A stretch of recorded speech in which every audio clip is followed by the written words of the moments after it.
It is week 3 at Transit Lanes in Williamsville, New York, and after 2 straight wins, our returning champion Josh Shoemaker is going to try to win 3 in a row against this lineup of bowlers: Tim Finken, Kyle Behr, and Anthony Shaver. Well, hi everybody, and welcome to Williamsville, New York. I'm Paul Peck with Buffalo Bowling Hall of Famer Sue Nawojski. We have been impressed with Josh Shoemaker through our last 2 weeks. What has impressed you the most about him? I think mostly it's the meticulous way it looks to me like he's making decisions. It's very calm, reads his reaction, makes changes based on that. All right. Well, Sue is convinced, Josh, that you have a plan. So what's the plan for week 3 here to try to keep the winning streak going? Said she definitely had a pretty good guess. So I saw in the first week they were a little bit tighter in front here and a little bit crisper down lane as opposed to qualifying. So I was able to stay in the urethane ball a little bit longer. When I got to week 2, they had broken down enough where I kind of saw the urethane ball get offline in the front a little bit. So that let me know that it was time to jump left into something a little bit cleaner through the front part of the lane. All right. Well, he's going to sit back and he's going to watch and learn while our other 3 bowlers figure out who is going to try to knock him off the top. It is Beat the Champ presented by Storm, and it is time to get rolling. Beat the Champ is sponsored by Storm, the Bowlers Company, and by Latina Boulevard Foods, your favorite family in food distribution. It's Kyle Behr and Tim Finken to get us started here today. It is our 3rd week at the 300 in Transit Lanes, and as Sue touched on, we've seen some bowlers figure out this little bit tougher oil pattern better than others, and I think that's going to be the challenge for Tim and Kyle, both who are familiar with bowling here at Transit Lanes. Yeah, they are. And overall, I think people have done a great job of playing this lane condition. Here we go. Our little slow motion there, but slow motion doesn't matter when you get all 10 pins down. No, our second left-hander that we've had this month, and again, it looks like both sides are playing similarly, so same reaction for both sides. That was Tim Finken's debut here on our show. This is the second appearance from Kyle Behr. Last time he bowled on our show was our first set of shows here at Transit Lanes. Wound up losing to George Shableski, and I believe George went on a nice little winning streak as part of that as well. And again, good, strong strike to get started here for the 27-year-old from North Tonawanda, Kyle Behr. Right, and the important thing to note is that this is a totally different lane condition than he qualified on the last time. Check out that pocket. That 1-3 was very close. You know how we spoke about the pins not necessarily setting down the same, and pockets being open, pockets being closed? That was a very close pocket, and he very well could have asked for a re-rack on that because the 1 and the 3 were very close together. I want you to explain that more as we go on, because are we talking about inches here that Probably not can inches. make a difference, or that you notice as a bowler? Well, when you go up to line up, you look at the pins and you make a quick assessment of the pocket, because obviously you don't want to leave a 10 pin, or you want a pretty evenly spaced pocket. And when the 1-3 is close together, or when the 1-3 is wide open will almost guarantee you a 10 pin. And closed up, you can play a closed-up pocket, but you have to hit kind of high flush for carry. So it all affects your carry, how the 1-3 is set up. That's why you see re-racks in this game, is because if the 1-3 is too far apart or too close together, pretty much you want to do a re-rack. I'm still amazed by it. I'm still amazed by how minute the differences can be and how much you guys can detect that from 60 feet away. So this Great is shot. Tim Finken's 41 years old from Alden, New York. He is an optician, and he has been bowling since he's a young kid, since he's 4 years old, and used to bowl, I think you've known Tim for a while, used to bowl in a lot of leagues. Now he's down to 1 a week because of those pesky kids, right? He's got a couple of young daughters that are here watching Dad. We'll show them to you in a moment. Yeah, once they're once they're in high school, you'll see them back 4 times a week. Don't worry. He's a 4-time-a-weeker? Yeah.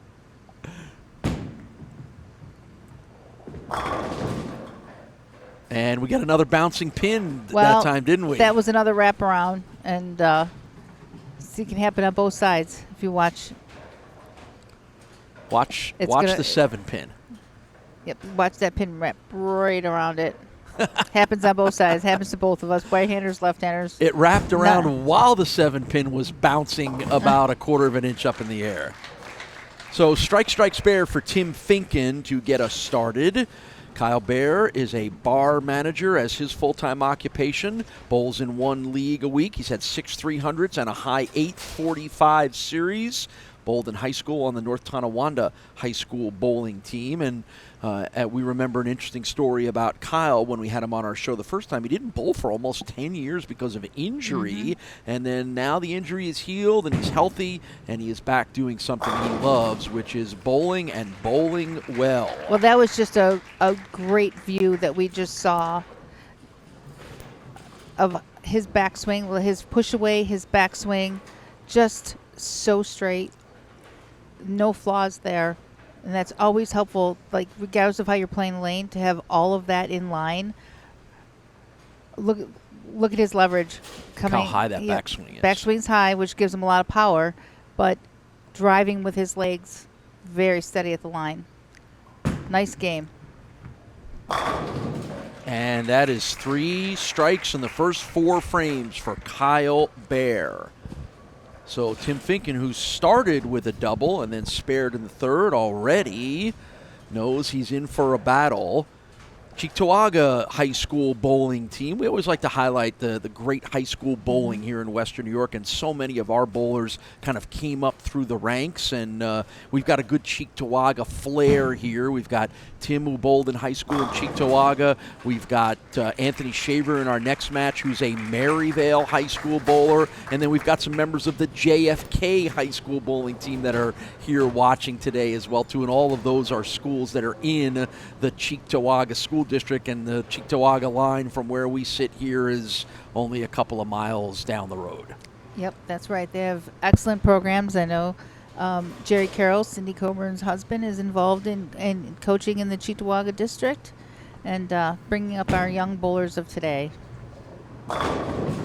We're off to a good start here at Transit Lanes, Williamsville, New York. It's Beat the Champ presented by Storm. What is it about bowling that captivates us so much? Mastery of the game is impossible, but perfection is just within reach. Success seems to lie 60 feet ahead, but the real battle takes place 6 inches between your ears. So if no matter how many times you fail, you would still do anything, and I mean anything, just to get 1% better. We know exactly how you feel.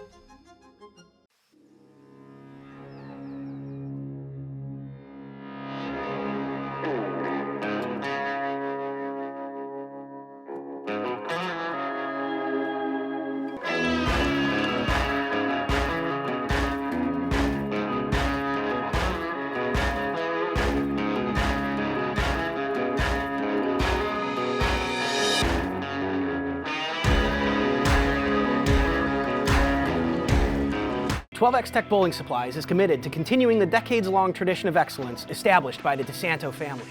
We are the ultimate destination for customer service, experience, and product variety. We offer an extensive inventory of balls, bags, shoes, and accessories. Our unique fitting and drilling process, combined with our in-house lane, ensures a perfect fit every time. With a range of repair and maintenance services, we can help keep your gear performing at its best. Consult our team today at 1000 Highland Drive in the J. Scuddy South Plaza, conveniently located off of 390 in Henrietta. 6th frame for Tim Finken, working a double. He's had 4 strikes in the first 5 frames, has Tim Finken, as both he and Kyle Behr are bowling very well right now. 21 career 300s, a high 856 series for Tim Finken. And, we asked these guys to fill out a kind of a questionnaire a little bit about their lives and their career. And we always ask them, who's your bowling idol? And I always love it when guys like Tim Finken say, my dad. And that's great, and it's awesome, and it speaks to the importance of the family element of this sport. So many people get into this sport because their dads, their grandfathers did it. They were little kids that got to go to the bowling center and hang out while Dad bowled and decided they liked it and wanted to try it and turned it into a part of their lives. That's pretty awesome. Yeah, that is really special. And a little slow motion on the pinfall there, but the synchronized pins going down at the same time gets him another strike. You know, I've known Tim for a very long time, and again, I haven't seen him as much lately, which explains, he's explained it with the family and all of that, where he's kind of faded out a little bit. But I'm watching him. He hasn't missed a beat. He is throwing it great. His steadiness at the line, his ability to read the lanes, top notch. And Kyle Behr, you could see by his body language that one got a little away from him. He got lucky. He still got 9 pins. And we've seen Kyle bowl before. I think that Kyle gets a little quick. Yeah. And it sure seemed that way.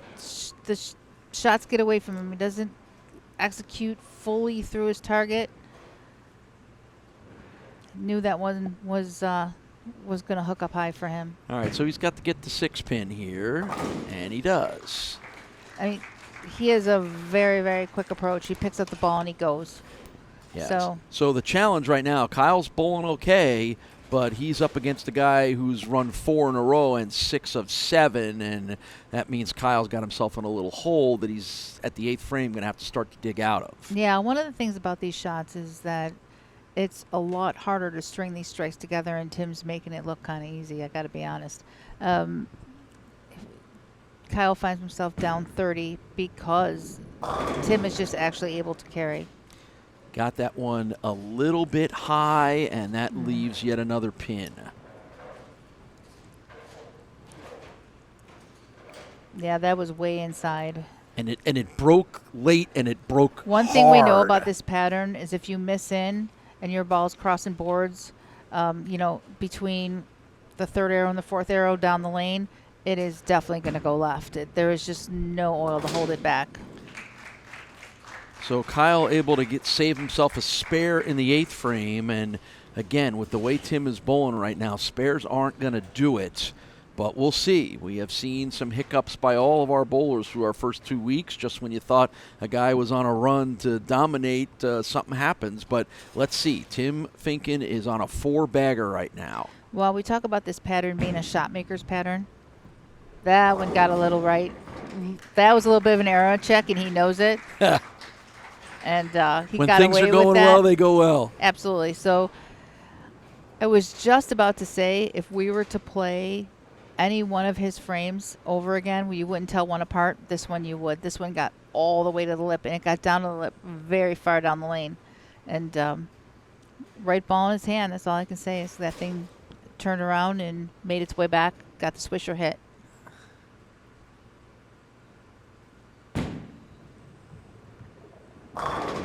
Make it 6 in a row for Follows Tim it up Finken. with what he knew was a great shot. You could just tell by his body language. Yeah, and again, just the difference in how far left, or in this case, not as far left, makes all the difference in the world.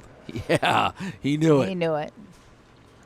As we do when we throw a good shot, we know it. Is it just inherent? As soon as it leaves your fingers, you know? 100%.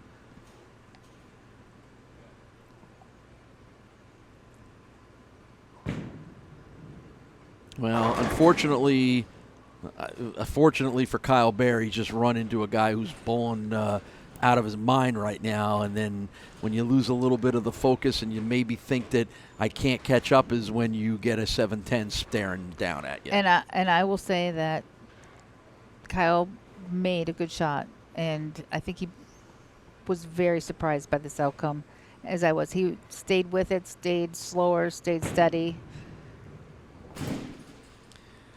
So that's going to be an open in the 9th for Kyle Behr, and that probably should lock this one up if it hadn't already been locked up for Tim Finken. So Tim Finken has mathematically won this match in very impressive performance for Tim. So Kyle's going to finish things out here, and then we're going to get a chance to see Tim finish and then move on to take on Anthony Shaver in match number 2. I think actually here he changed balls to try to see what he would have had with something else, and not a whole lot better. I mean, but you're bowling a guy that's pacing 279. I mean, he's strike out for 279.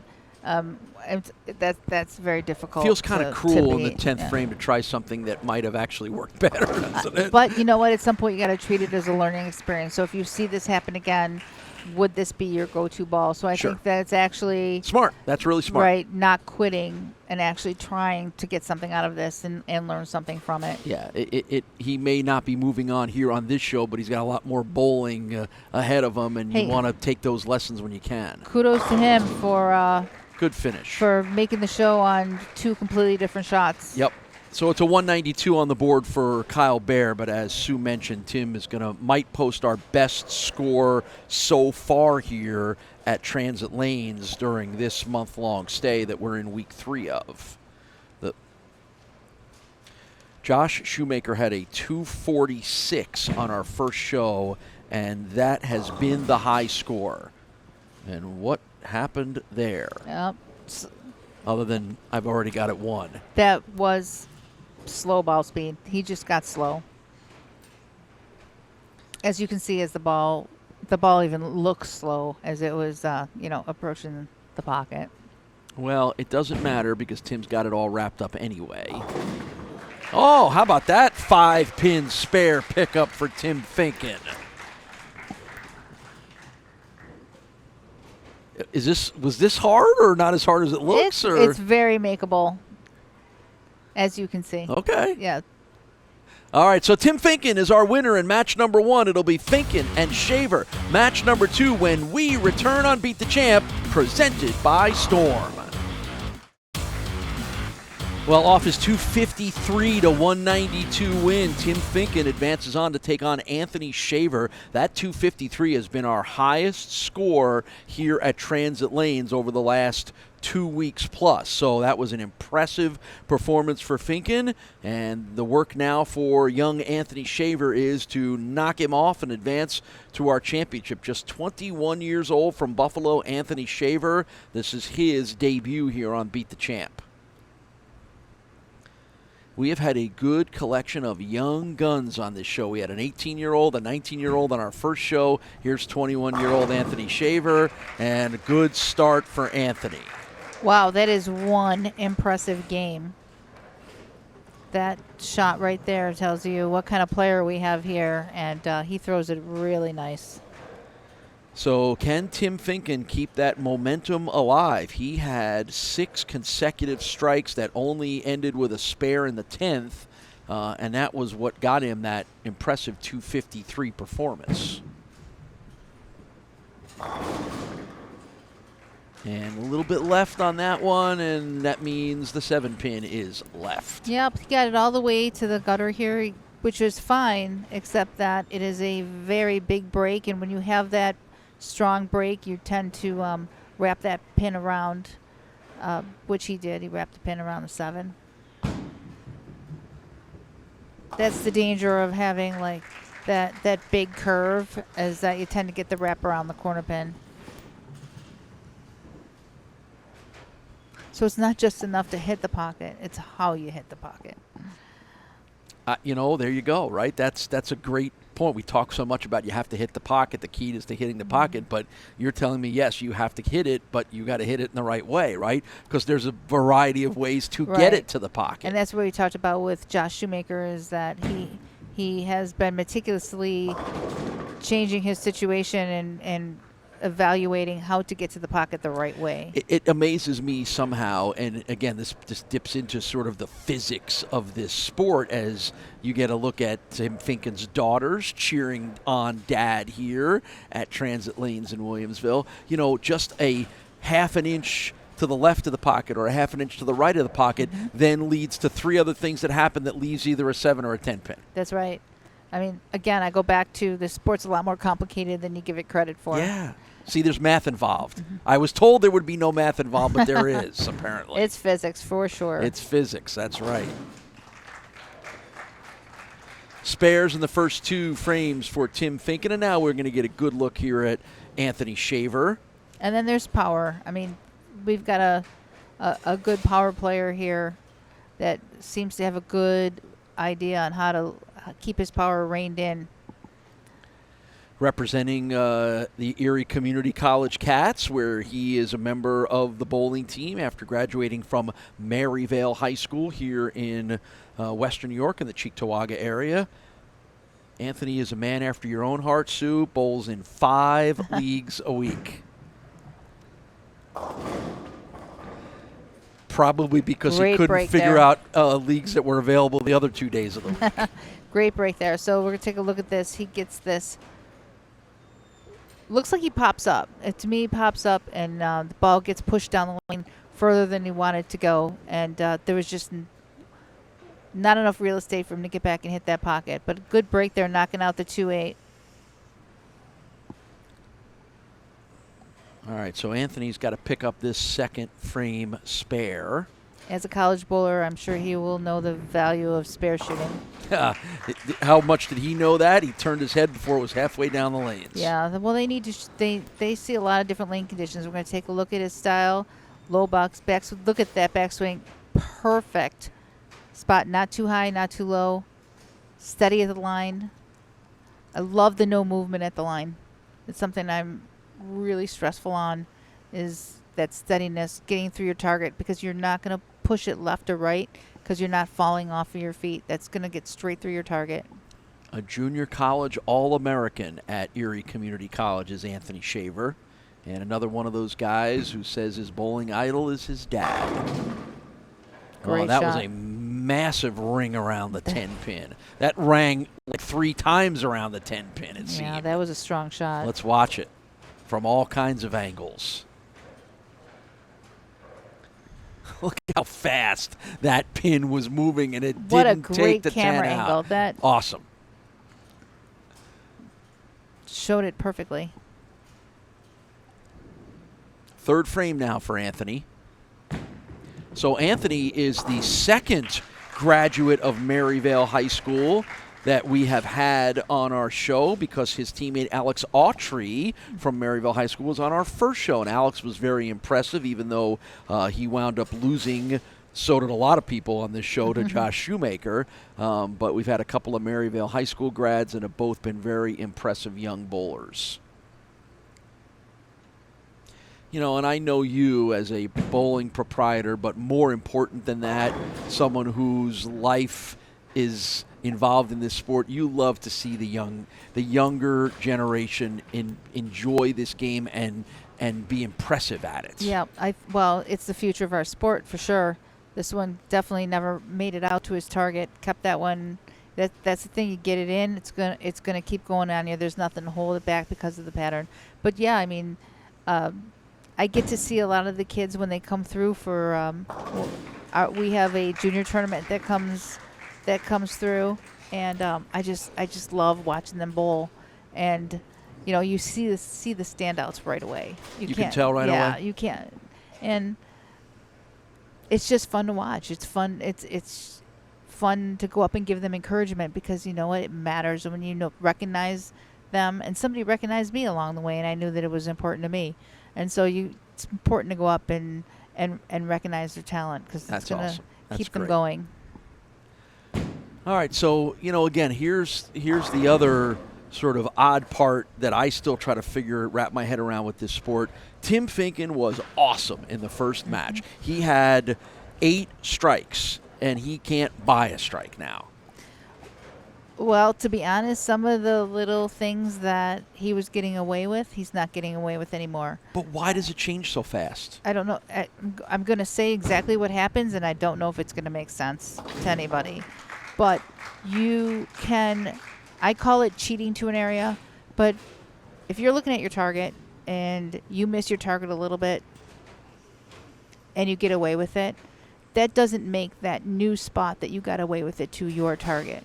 What it means is that, you know, maybe you have a little bit of room, but you keep your target the same. Once you think that maybe, you know what, hey, I got that a little right and that came back, and you start to think that's your target, it is not. So your ball leaking to a spot isn't the same as making that your spot. And I hope that the bowlers out there know what I'm talking about, but I think that's what happens is you say, okay, I've got that now, I'm going to use that. No, you don't have it. and then it changes how your ball hits how it hits the pins. Yeah, Anthony looks like a little frustrated now because he got off to that nice start, had a strike in the first, and now he seems to be trying to find his way through here in frames 2, 3, and 4. Again, he's just getting that ball an inch too far to the right. He's getting it to the gutter too far down the lane. There is not enough room for it to get back to the pocket. You know, again, one of the other things we talk about in response to your answer about Tim is, you know, he bowled great in that first match. You would think, I'm not going to change anything. I'm going to do exactly what I did. And sometimes that's the wrong thing. That's what the wrong I'm talking strategy. about is extremely subtle. And you're still got some transition playing into things. We talked about them being on fresh lane condition. They are going to push down their own shot. Where they're playing, the ball's naturally going to push down some oil. You have to be prepared, and that is why Josh has stood out so far, because he was prepared for the changes, saw them happening, and was right on top of what his next move was going to be. Yeah, as you heard in the beginning of the broadcast, he has a whole plan. He had a plan, and he has a plan. You know, and again, and right now, both of these guys are really battling. I mean, I love the look that. on Anthony's face tells it. Now, we saw him get all the way to the gutter. Over here, the furthest right that he got was 10, so he's playing deeper on this lane. And we know that the deeper you get, the more the ball is going to hook. So that is not the answer. Difficult spare pickup here, and unfortunately Anthony's going to miss them all. So it's an open in the 5th for Anthony, and this is one of those who wants to win it. We'll find out when we come back. The Western New York area has long been considered one of the best anywhere for the sport of bowling. And no matter where you live, we have lanes nearby. For top competition, Fun with family and friends, great food and drink, or just a night out, we got you. we are The bowling proprietors. Of Western New York. Stop in and enjoy our sport today.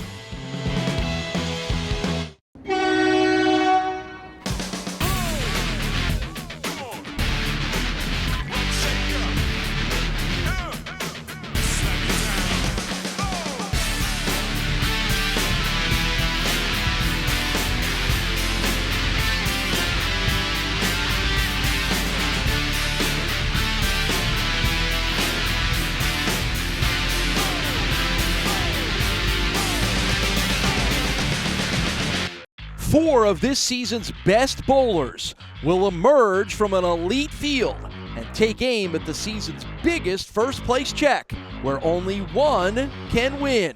It's the season finale and the coveted title, the Beat the Champ Invitational, presented by Storm. Find out who wins this season's signature event. Catch all the action here on MSG. Well, while we were gone, Anthony Shaver seemed to find a groove because he had back-to-back strikes in the 6th and 7th frame. Tim Finken had a strike in 5, but an open in 6, and he bounces back with a strike in the 7th. So, but right when we left you, both guys were really struggling, and maybe they figured it out a little bit. Well, Anthony did change balls, went to a urethane ball to smooth out the lane condition for him, and that proved very successful in him posting up a double. What does a urethane ball do on this lane condition? It's just going to smooth out anything that's happening out there. And again, on the fresh, the urethane was definitely the answer, because it did tame down the strong back ends. And he went to it a little bit late, but that looked like a good move. And it's a double for Tim Finken. So both guys working a double right now as we head down the stretch. And Tim just got a little bit, I don't want to call it lazy, but he got a little bit, the ball speed got away from him a little bit. His last 2 shots were a lot firmer, and he needs to keep up his ball speed. All right, so after both guys trying to figure out who wanted to win this one, both guys clearly want to win it now. Now, Anthony's got the benefit of an extra frame here, so what does he do with this 8th frame? Oh, that is absolutely not what any of us expected, including him. Well, he meant to get it right and just got quick.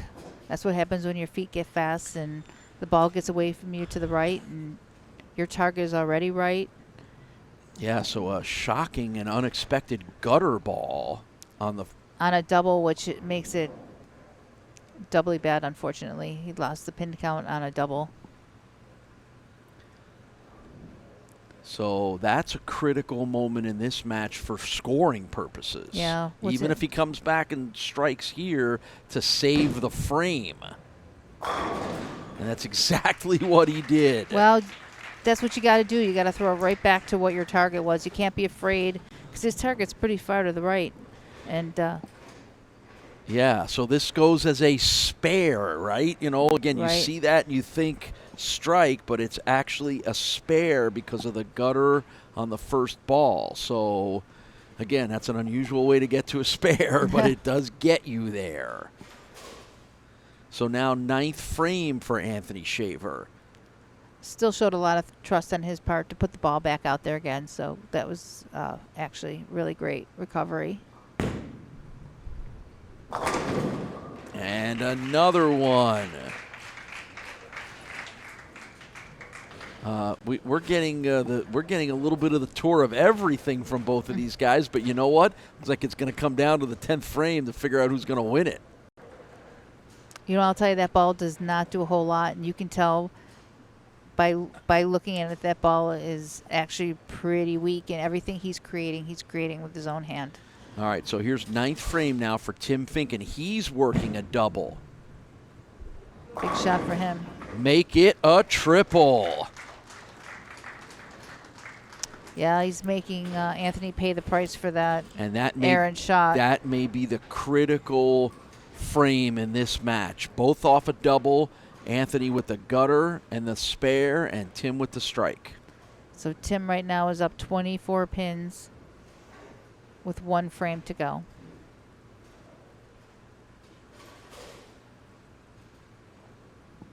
So 10th frame for Tim Finken. And if he can get this spare and get good count, that'll be enough to shut out Anthony Shaver. Josh Shoemaker, our 2-time champion, awaits the winner of this match. He's working on his plan right now. And his plan is to win another week. All right. 8 pins on this ball here is what he needs to shut out Anthony. All right, so it's all on Tim Finken, our 41-year-old optician from Alden, New York, for a chance to get his 2nd straight win and move on to our championship match. All we need is 8 pins, Tim.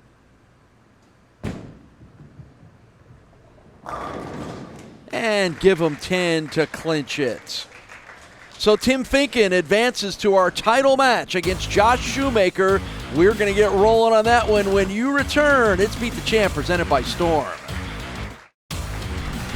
The JFK Bears high school bowling team from Cheektowaga, New York, here and ready to watch our championship match between Tim Finken and Josh Shoemaker. There you go. Shake his hand, Tim. I know you're already a little worried about trying to stop the juggernaut that is Josh Shoemaker, who has won all 4 games he has bowled in here at Transit Lanes, but you know, again, Tim Finken, we'll talk a little bit about him in a moment when he comes up, has had some up and downs, but he's got 2 wins, and here he is. So Josh Shoemaker making his 3rd appearance here on the show. He has won 2 straight weeks. He is a 2-time champion, and we get our first look at the 28-year-old from Henrietta, New York, and we've seen an awful lot of that so far from him. Yep, well, it looks like he's gone back to his original choice of the urethane ball, which... Hey, if he watched Anthony Shaver's success with the urethane ball, right? Good point. And yeah. we know Josh is always watching and plotting and thinking. Yep, well, he's, back on a fresher condition, and so that urethane ball did him well during the fresh, and even though we're getting a few games left on this, the urethane could still be effective.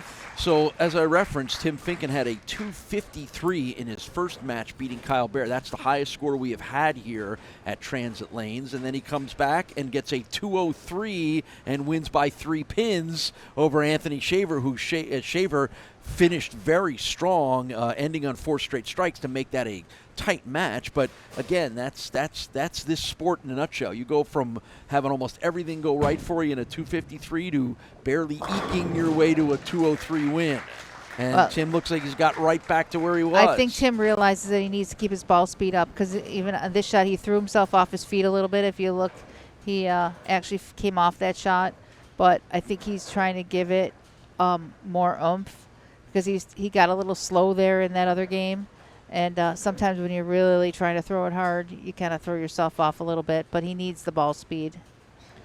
So the impressive thing about Josh Shoemaker is in 4 games he has averaged 232. And again, this was a little bit of a tougher middle-of-the-road oil pattern that we thought might keep the scores a little lower. That was a great shot right there. Didn't see that coming, to be honest. It was to the right, down the lane. High flush, just a wraparound. And a pretty good wobble on the 10-pin before it stayed up.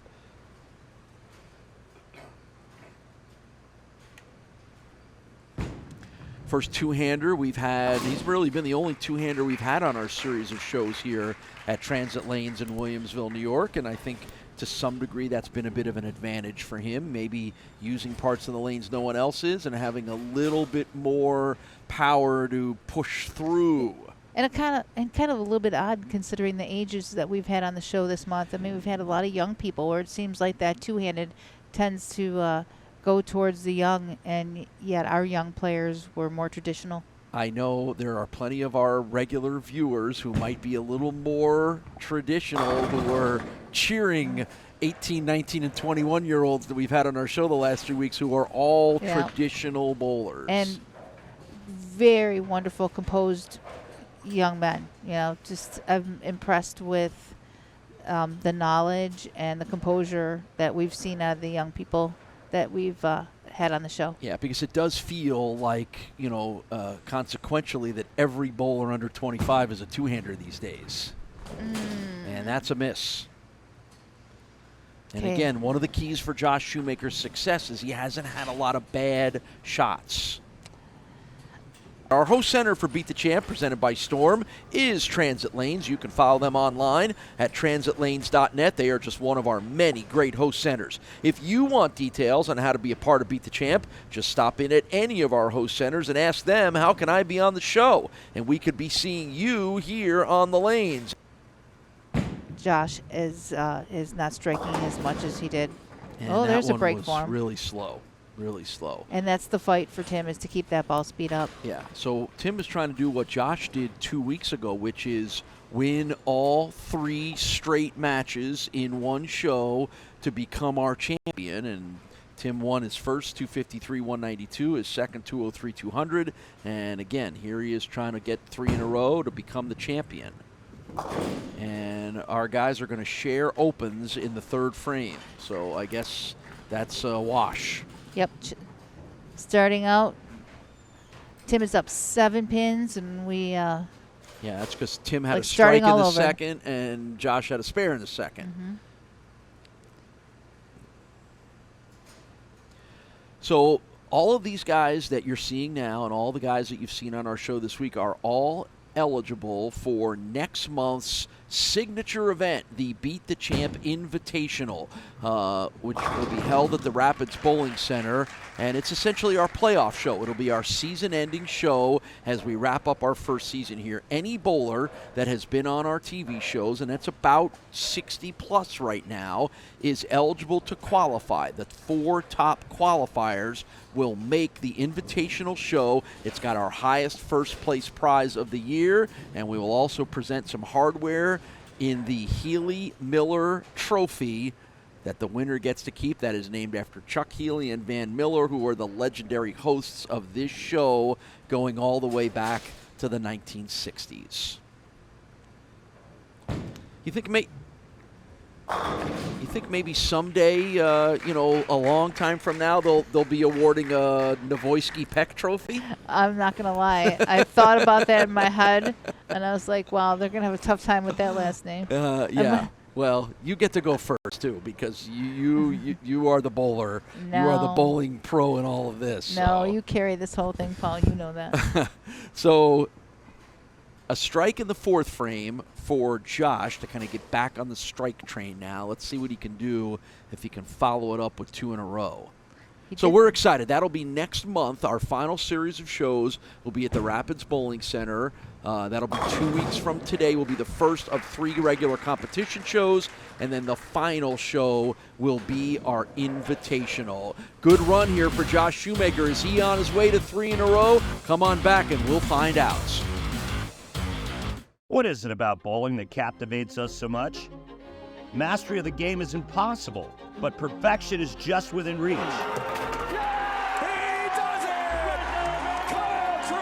Success seems to lie 60 feet ahead, but the real battle takes place 6 inches between your ears. So if no matter how many times you fail, you would still do anything, and I mean anything, just to get 1% better. We know exactly how you feel.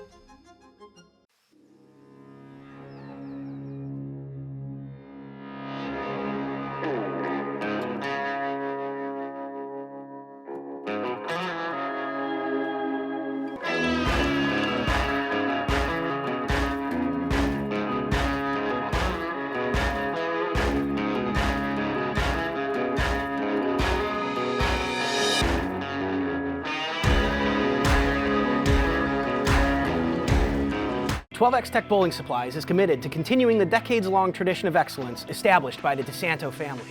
We are the ultimate destination for customer service, experience, and product variety. We offer an extensive inventory of balls, bags, shoes, and accessories. Our unique fitting and drilling process, combined with our in-house lane, ensures a perfect fit every time. With a range of repair and maintenance services, we can help keep your gear performing at its best.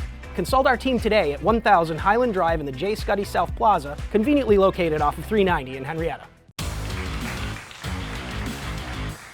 Well, both guys are coming off strikes. Tim Finken had one in the 6th frame. Josh Shoemaker had one in the 5th. So he's working a double right now as he goes to the 6th frame for our 28-year-old firefighter who is a firefighter in Greece, New York, but is from Henrietta, New York, outside of Rochester. He's presently up 3, can strike here to go up 13. He's chosen to stay with the same ball. Good shot. A lot of power. Got it where he wanted it to. Still staying right, still staying to the right over there. Coming right in your living room.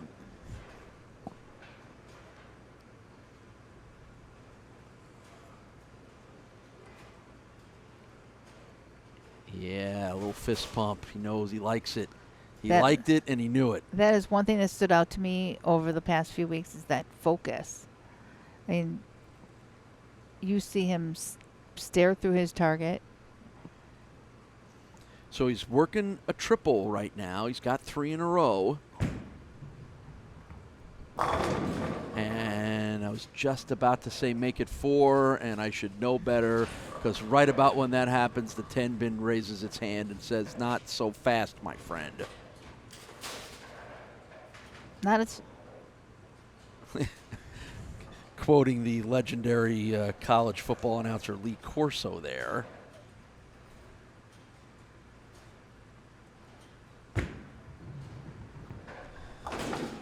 Oh, that was close. Yeah. Safe. Josh knows how close that was. Watch it. You'll see it yourself. Oh, where's the physics in that one, Hey, Miss Nawojski? It caught white. That's all I saw. Bowling physics professor, Sue Nawojski. And now Tim's got a chance to flip this around and take the lead. Back and forth we go. And once again, we've seen that happen to Tim a few times where it just dies over the last 5 well, or it's 6 slow. feet. It looks. You can see that the ball is actually decelerating. He doesn't get it as far to the left as he normally does, and the speed looks slow. And it was inside a target. And this is makeable, and he's going to need to make it.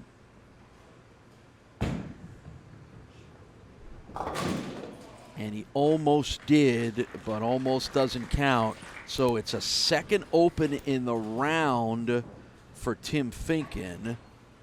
Leaves him open in the 7th after he had an open in the 3rd. And that's the important thing in a lower scoring pace. It's not that easy to double. It's not that easy to put those string strikes together. So making your spares can make or break you. And the 7th frame could be the telling frame here, because you saw how close Josh Shoemaker came to not getting his spare, and then Tim gets the open. And Good recovery. Great recovery. So not done battling yet.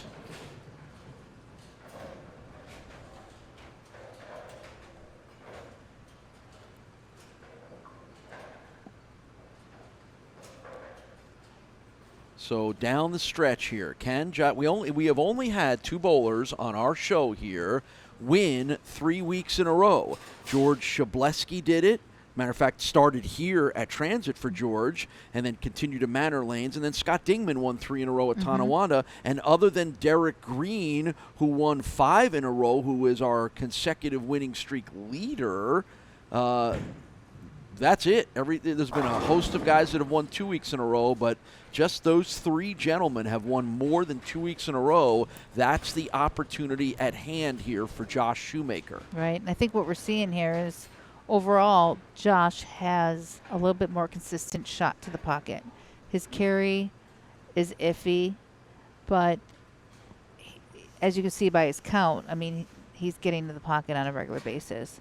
Tim is a little bit more all over the place, where he's leaving some more difficult stuff when he misses. So a nice, safe spare pickup in the 8th frame, following a spare in the 7th that was a little hairier than that one was. But again, might be the frame we're asking Josh about in a few minutes on our post game. Was that the key moment in the match? I'm going to pick this key moment right here. If he can strike here, it's going to be hard for him to lose. I mean, mathematically he can, but I would predict a strike here is going to be pretty close to sealing this. Another 10-pin. Yeah, the way this match is going, you predicting a strike was really sticking your neck out. You know, this has been a battle for both of these guys here. And again, this show started off with Tim putting up a 253, where almost everything looked like it was working for Tim. Well, in Josh's case, he's had no problem getting to the pocket. It's just the carry that's an issue. On the left lane here, it looks like to me he's trying to get it further down the lane, and then it kind of hits a little bit of a wiggle, which is causing that ringer, that 10-pin. All right, so Tim has got to put up a bunch of strikes here in the 9th and 10th frames to have any chance. Well, actually, he cannot shut Josh out. Josh still has a 215 up if he strikes out, but he could force Josh to have to strike out. He throws the next, 3 in good count. He's going to force Josh to strike out. And that's no easy feat on this. We know that. 9th frame for Tim Finken. And there's a good first strike. Got some nice pin movement on that one. Watch this pin come slide over from right to left. See, here he gets it far enough to the left to get that recovery back. A little light hit, but that swisher hit can be a good hit.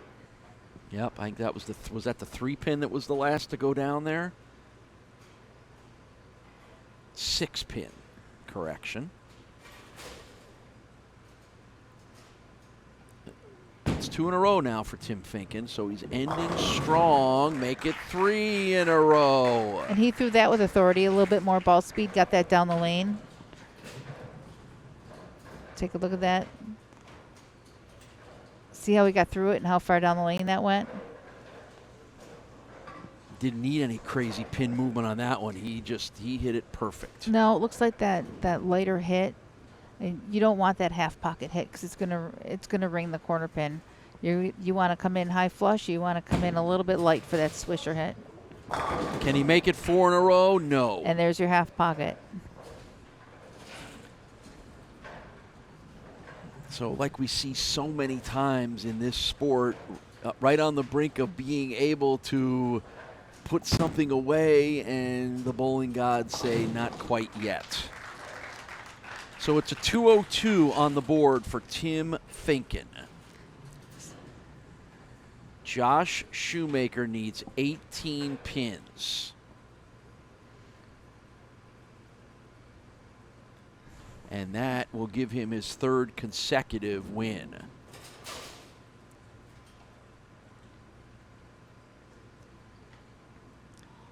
Any combination of 18 pins?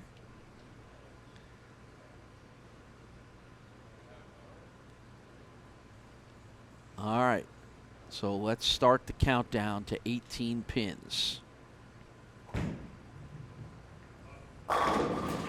There's 10 of them. It's going to make the next 8 a little bit easier. Yeah, you think?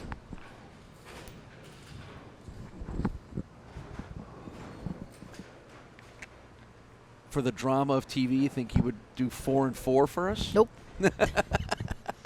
Absolutely not. Not a chance. All right, so Tim Finken would love to see that possibility happen, but I don't think it's going to. So 8 pins is what Josh Shoemaker needs in 2 shots.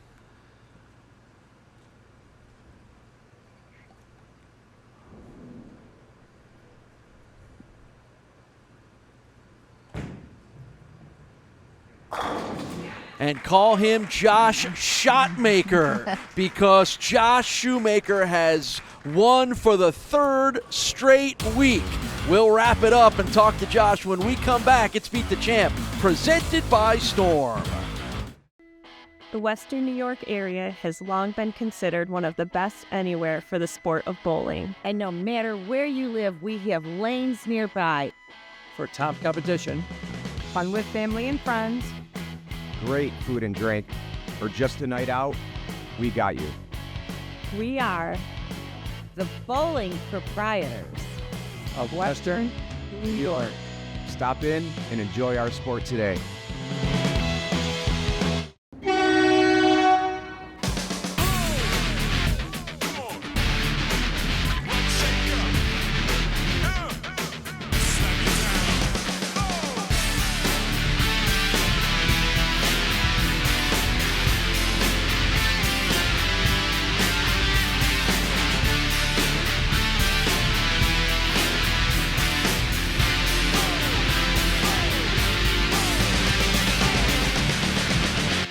Four of this season's best bowlers will emerge from an elite field and take aim at the season's biggest first-place check, where only one can win. It's the season finale and the coveted title, the Beat the Champ Invitational, presented by Storm. Find out who wins this season's signature event. Catch all the action here on MSG. Beat the Champ is sponsored by Storm, the Bowlers Company, and by the Bowling Proprietors Association of Western New York. Stop in and enjoy our sport today. We were dubbing you Josh Shotmaker after a 3rd consecutive win. I think he likes that, and we certainly like watching him win. It's 3 in a row. He'll go for 4 when you join us next week on Beat the Champ, presented by Storm from Transit Lanes in Williamsville, New York.